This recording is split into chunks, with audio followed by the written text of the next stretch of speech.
No deberíamos estar aquí. Yo ni siquiera debería estar aquí presentándoles este video a ustedes. El mero hecho de que esta película exista y que haya tenido este resultado es un milagro. Dejemos algo claro de entrada. No, la Liga de la Justicia de Zack Snyder no es una obra maestra. Ni siquiera me atrevo a considerarla como una de las mejores películas de superhéroes que hayamos tenido. Esta película es un milagro porque es una demostración abismal de hasta dónde puede llegar una expresión artística cuando a un artista se le permite plasmar su visión creativa sin ningún tipo de limitante. Lo que representa esta película y todo lo que abarca es algo que amerita ser explorado de la misma manera que esta obra ha sido presentada. Así que por primera vez abandonaré mi formato de una narración fluida y pasaré a dividir este análisis en 6 partes.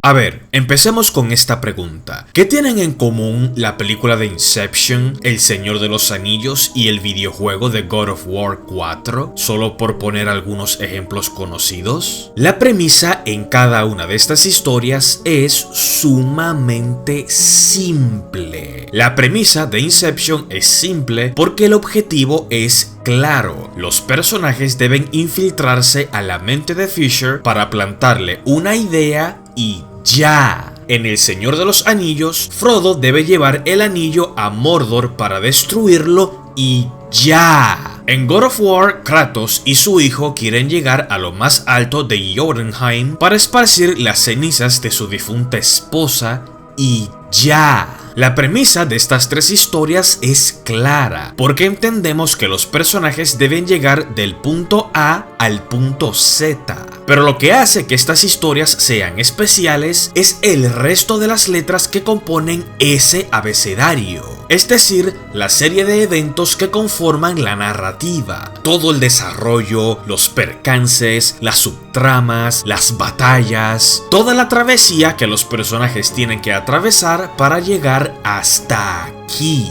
El dicho de que no se trata del fin, sino del viaje. Es fácil entender que la Liga de la Justicia de Zack Snyder es básicamente la misma película que tuvimos en el 2017, porque técnicamente carga la misma premisa y nos cuentan la misma historia. Pero a diferencia del Frankenstein incoherente que fue la versión de Joss Whedon, aquí tenemos el verdadero viaje que atraviesan cada uno de los personajes. Tenemos un mejor entendimiento del contexto, qué es lo que está en riesgo, los cómo y los porqués. Todo el tono y la ambientación se sienten diferentes, menos como una aventura dominguera y más como una verdadera odisea. El viaje es distinto y por lo tanto el resultado es distinto. Y es por eso que la Liga de la Justicia de Snyder es una película completamente diferente. Hay una razón por la cual la versión animada de Mulan es un clásico mientras que la versión live action es un chiste, a pesar de que ambas cuentan con la misma protagonista y nos relatan la misma historia, porque todo se reduce a lo siguiente: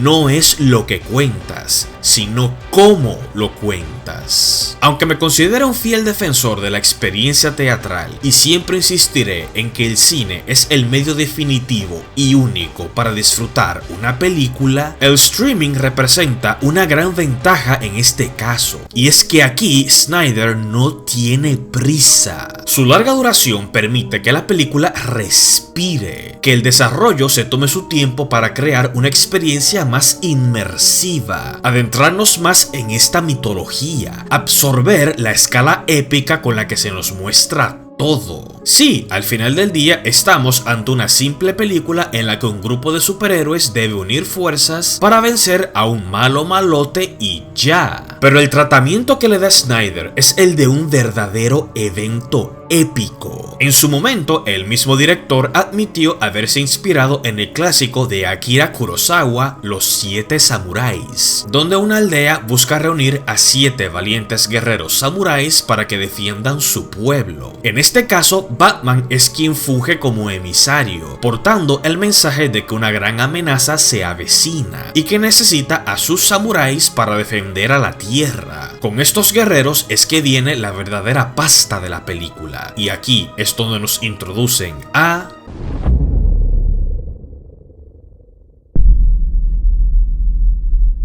La caracterización de sus personajes es donde Snyder más ha pecado en estas adaptaciones, pues se ha empeñado tanto en proyectarlos como entidades magníficas que son más grandes que la vida misma, que muchas veces se olvida de humanizarlos para que de verdad podamos empatizar con ellos. Razón por la cual la muerte de Superman en Batman v Superman no me supo a nada, pues nunca sentí una verdadera conexión con esta interacción del hijo de Krypton. Esta película en particular no está totalmente libre de ese pecado, pero sí tiene grandes triunfos que merecen ser reconocidos, especialmente por el tratamiento que le da al personaje de Cyborg, quien es indudablemente el corazón de esta película. Tratándose de un hombre que perdió su humanidad, resulta ser el personaje más humano de todos. Su arco es una historia trágica, que fácilmente se pudiera ver como una interacción moderna del monstruo de Frankenstein. El origen de sus habilidades está intrínsecamente conectado a los artefactos que busca el enemigo, haciendo de este personaje el eje central de la historia. Sus capacidades son extraordinarias, pues siendo una máquina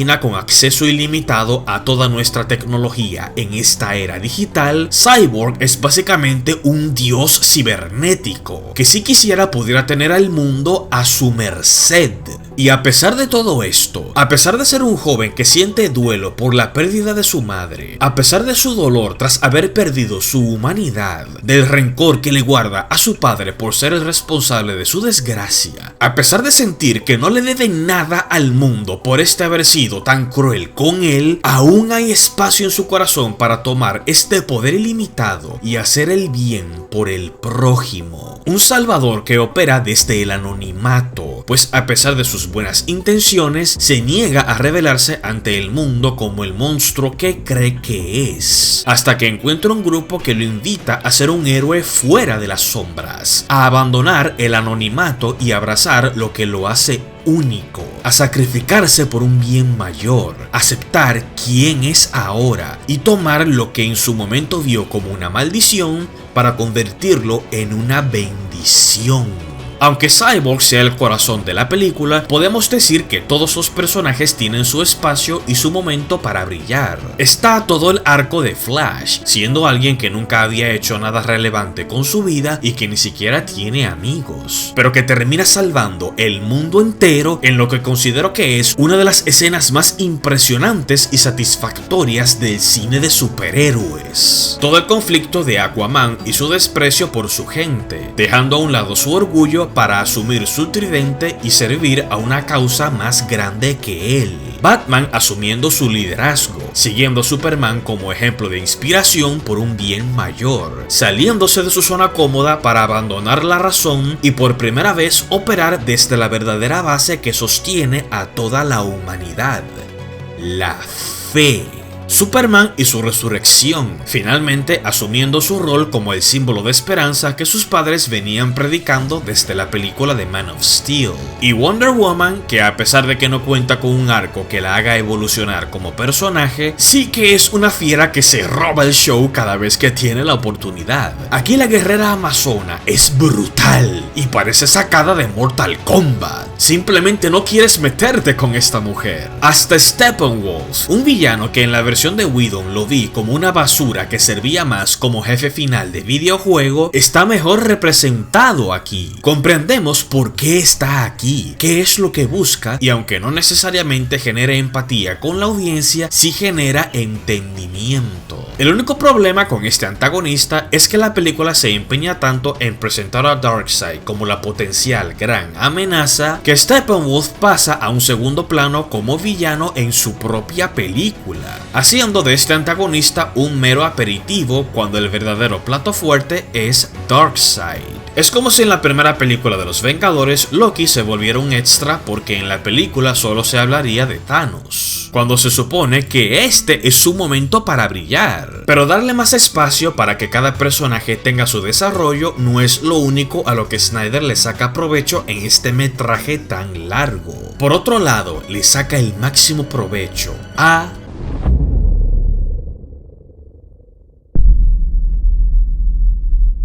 una historia no solo es tan interesante como lo sean sus personajes, sino también el mundo en el que habitan. Parte de lo que hace que esta película se sienta tan épica en cuanto a su escala es por el tiempo que se toma el metraje para indagar más en los elementos que conforman este universo, sacándole provecho a la mitología del universo de DC Comics. El presagio de la venida de Darkseid es tratado como un evento apocalíptico al cual debemos temerle. La explicación de las cajas madre y su funcionamiento para transformar la materia como la conocemos es fascinante. La visión de las consecuencias que podría acarrear la resurrección de Superman y el futuro tan oscuro que le depara a la Liga causa intriga. Todo el relato de la antigua alianza que una vez hubo entre hombres, dioses, atlantes, linternas verde y amazonas transmite una vibra similar al prólogo del Señor de los Anillos, cuando nos muestran la gran batalla que se libró para detener a Sauron. El concepto de la ecuación antivida me parece muy ingenioso, una fórmula matemática capaz de doblegar el libre albedrío de cualquier forma de vida a través del multiverso. Maldición, eso suena tan interesante que hasta asusta. Quiero ver más de eso. La mitología detrás de esta historia está presentada de una forma tan interesante que no puedes evitar querer indagar más para nutrirte. Gracias a esto entendemos que esto es más que una invasión que un grupo de superhéroes debe detener. Entendemos de verdad qué es lo que está en juego aquí y la escala de la amenaza, algo que simplemente no tuvimos con la versión de Whedon. Por eso es que el contexto en todo es tan importante. Esto también ayuda a comprender mejor el subtexto detrás de cada elemento, donde Snyder nos muestra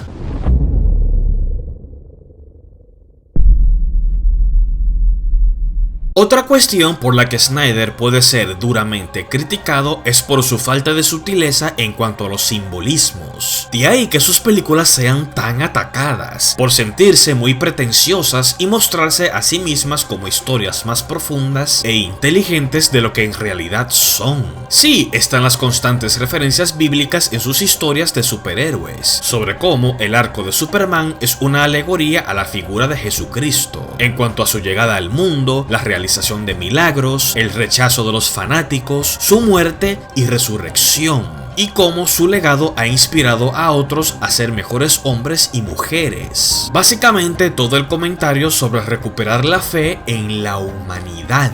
Por otro lado, hay otros temas que agradezco que Snyder abordara de forma un poco más sutil, y es que la Liga de la Justicia explora lo que es la relación de padres e hijos. Algo irónico, considerando que al final esta película es una dedicatoria a la difunta hija del director. Está la complicada relación entre Cyborg y su padre, el rencor que se guardan, el perdón de un hijo a su padre y el sacrificio final que éste hace por una causa mayor. Tenemos a Barry y su padre, quien ha sido condenado por un crimen que supuestamente no cometió, como la necesidad de ayudar a su padre le ha impedido a Barry prosperar en otros ámbitos de su vida, como conseguir un empleo o hacer amigos, hasta que termina formando parte de un legado con el que cualquier padre se sentiría orgulloso. Incluso entre Steppenwolf y Darkseid, a pesar de que técnicamente son tío y sobrino, podemos ver una representación de una complicada relación de padre e hijo, siendo Steppenwolf el hijo desterrado que ha sido una deshonra para su familia y que está dispuesto a sacrificar cualquier cosa con tal de volver a casa y ser aceptado nuevamente por su familia. En otro tenor tenemos nuevamente la secuencia de la batalla de los dioses contra Darkseid y su ejército, defendiendo a la Tierra como la Liga de la Justicia lo haría siglos después. Un excelente paralelismo para representar cómo nuestros superhéroes son el nuevo panteón de dioses mitológicos para esta nueva era. Una asociación que podemos hacer gracias a la magnificencia con la que Snyder presenta a estos héroes, haciéndolos sentir como verdaderos dioses. Algo que es posible gracias al estilo único que tiene este director.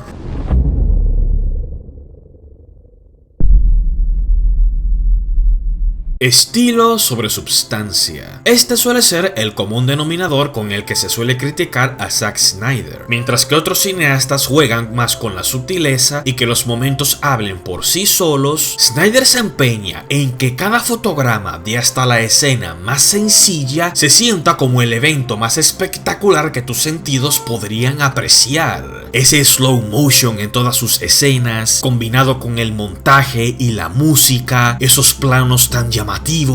Muchos lo ven como algo excesivo y empalagoso, otros lo ven como si Snyder tratara de hacer un comercial para perfumes. Pero si esperábamos que el director asumiera estas críticas para contenerse en esta vuelta, pues resulta ser todo lo contrario. La Liga de la Justicia es la película más Zack Snyder que Zack Snyder haya hecho en toda su carrera. Hasta la escena más simple es presentada como un evento más grande que la vida misma. Cada toma lo convierte en un instante tan significativo que podrías poner pausa en cualquier parte de la película y tomar una captura que te sirva de fondo de pantalla. Hay otras tomas que simplemente parecen sacadas de una pintura, mientras que otros directores apelan al diálogo y a la narración convencional para contar sus historias. Snyder apela a la narración visual, dejando que el montaje hable por sí solo. A veces lo consigue, otras veces no tanto, pero no deja de ser un estilo único que ningún otro director ha sido capaz de imitar. Ningún otro director te ofrece un espectáculo visual como lo hace Zack Snyder. Eso es innegable. Podemos alabarlo o criticarlo por ser excesivo, pero sigue siendo su estilo, y es por eso que Snyder es un verdadero artista, por ser un hombre que se sale totalmente de las convenciones y se mantiene fiel a su manera de presentar su cine. Puedo ir a un museo de arte moderno y ver una obra que me parezca una basura pretenciosa sin ningún sentido, pero no deja de ser la expresión de un autor que tiene su propia manera de ver las cosas, y por lo tanto no deja de ser arte. Un medio de expresión que Snyder combina magníficamente con la grandiosa banda sonora compuesta por Tom Holkenborg, alias Junkie XL.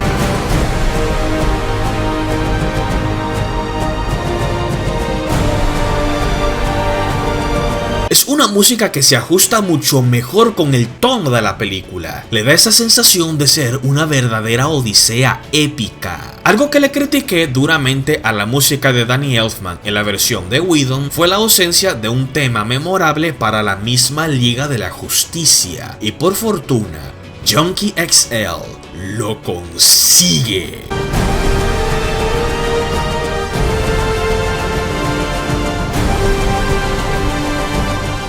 El tema principal de la liga es glorioso, oscuro, pero a la vez esperanzador, épico, pero a la vez solemne. Un verdadero tema para los nuevos dioses de esta era. Les recomiendo que busquen el tema The Crew at War Power de Junkie XL y díganme que no se sentirán que quieren comerse al mundo con una capa. Tom también sabe priorizar ciertos estilos musicales para cada personaje. Un poco de guitarra eléctrica para Flash, algo más techno para Cyborg, algo más sombrío para Batman, cantos gregorianos para Wonder Woman, un poco de heavy metal para Aquaman y por supuesto el tema principal de Man of Steel remasterizado e incorporado al tema principal de la liga. Claro, no todo aquí es un acierto. La misma banda sonora por momentos puede sentirse repetitiva, algo entendible tomando en cuenta que el sujeto tuvo que componer música para una película de 4 horas. Pero el uso de cantos gregorianos cada vez que Wonder Woman pestaña fue tan abusivo que ya se convirtió en un meme.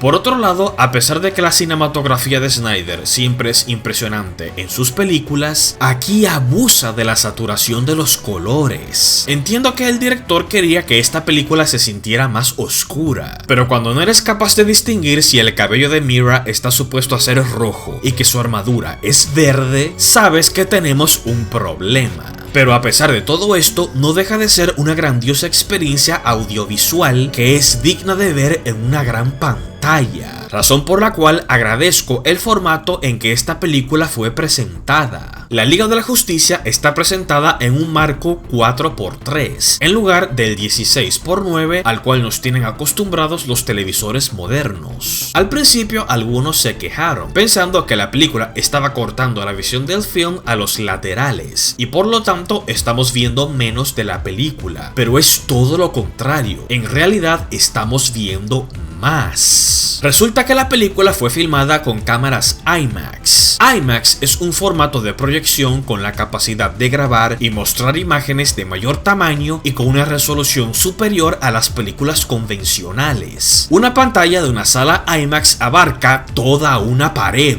del techo al piso y de un muro al otro, de forma tal que la pantalla abarque la visión completa del ojo humano, como si estuvieras dentro de la película, similar a una de esas atracciones virtuales de Universal Studios o Disney World. Tienes una visión completa de todo lo que te muestra la película, no solamente de forma horizontal, sino también de forma vertical, de modo tal que no se te escape ningún detalle del panorama. Muchas películas se enorgullecen de decir que se filmaron en IMAX, pero cuando compras el Blu-ray lo ves en formato widescreen 16x9. Por lo tanto, la experiencia se pierde y nunca llegas a ver ese formato IMAX que te prometieron, a menos que lo veas en un cine IMAX. Me alegra que Snyder presentara la película en este formato, pues así tenemos una visión de cómo se hubiera visto la película si hubiese llegado a los cines en IMAX. Ojalá más directores hicieran esto con películas que fueron filmadas en este formato, pero si hay algo que de verdad podemos agradecerle a esta película es el gran ejemplo que nos da sobre la importancia que tiene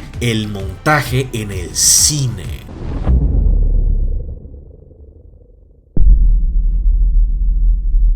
Aquí sí que nos pondremos un poco didácticos y técnicos. Creo que es importante exponer esto porque la mayoría de mis suscriptores ni siquiera son cineastas, ni yo tampoco. La realización de cualquier película se divide en 3 fases: la preproducción, la producción y la postproducción. La preproducción es la fase previa donde se prepara todo lo necesario para el desarrollo del proyecto, la elección del director y de todo el equipo técnico, la redacción del guión, la elección del reparto de actores, la planificación de las secuencias y de las filmaciones, entre muchos otros puntos. La producción ya sería la filmación misma de la película, trabajando de cerca con los actores en las localidades y sets de filmación, siguiendo los planes que se habían trazado en la preproducción y haciendo los cambios necesarios en el camino. Pero es en la postproducción donde está el verdadero trabajo duro, pues es básicamente el ensamblaje de todos los elementos que conformarán el producto final: el montaje, la corrección de color, trabajar y pulir los efectos visuales, la edición de sonido, la mezcla de sonido, la implementación de la banda sonora. Aquí también se encaja el orden de las escenas, el ritmo de la historia, si la edición va acorde con lo que cada escena pretende transmitir, determinar si la narración es coherente, qué se puede quedar y qué se debe cortar. Puedes tener un buen guión y una filmación exitosa, pero no es sino hasta que te encierras en un cuarto durante semanas y meses con el equipo de postproducción para armar este rompecabezas y darle forma a toda la obra, no es sino hasta ese momento en que puedes estar totalmente seguro de si la película va a funcionar o no. Snyder tenía un corte de su película con muchísimo material que fue desechado en la versión de 2017. El problema del corte de Snyder es que no era algo tan simple como tomar su material, juntarlo todo y publicarlo. Era una versión de la película a la que le faltaba todo el trabajo de postproducción que acabo de describir. Y para lograr esto se necesitó tiempo y muchísimo dinero. Cabe recalcar que todo esto fue un trabajo que se tuvo que completar durante una pandemia, con todo el equipo técnico teniendo que trabajar desde sus casas. La única escena adicional que a Snyder le faltaba por filmar fue toda la secuencia del epílogo, y Snyder grabó todo esto en el patio de su casa, por Dios. Considerando todas estas variables, esto hace que el resultado final sea todavía más increíble. El corte de Snyder es una excelente demostración de la importancia de un buen montaje en el cine, pues una escena que quites o agregues puede cambiar completamente tu percepción de un personaje o de una película en general. Aquí se manifiesta una de las teorías sobre el montaje cinematográfico que expone Alfred Hitchcock. Puedes tener a un anciano mirando a una madre jugando con su bebé. El anciano sonríe y piensas que es una buena persona a la que le gustan los bebés. Pero si cambias a la madre y a su bebé por una mujer en bikini y muestras al mismo anciano sonriendo, automáticamente tu percepción cambia y lo ves como un viejo pervertido. Ese es el poder del montaje, la percepción que tengas de un evento con tan solo cambiar, quitar o agregar una imagen. Algo que vemos multiplicado por 10 con esta Liga de la Justicia. Agradezco la existencia de esta película. Independientemente de tu agrado o desagrado por Snyder, esto no deja de ser un evento digno de celebración. La muestra de hasta dónde puede llegar una fanaticada que apoya a un artista a hacer realidad su visión. Un acto de amor hacia la memoria de una hija hecho película. Una manifestación de un artista sin ningún tipo de limitante, con sus virtudes y defectos, pero no deja de ser su obra. Eso es la Liga de la Justicia de Zack Snyder. Un milagro cinematográfico. Gracias a todos por su apoyo y gracias a los que contribuyen con mi canal desde Patreon por hacer esto posible. El próximo video será la segunda parte sobre las cápsulas de Batman, donde le daremos un vistazo a la serie de 1966 con Adam West. Suscríbanse, denle click a la campana y síganme en las redes sociales para que estén atentos a todo lo que vendrá próximamente.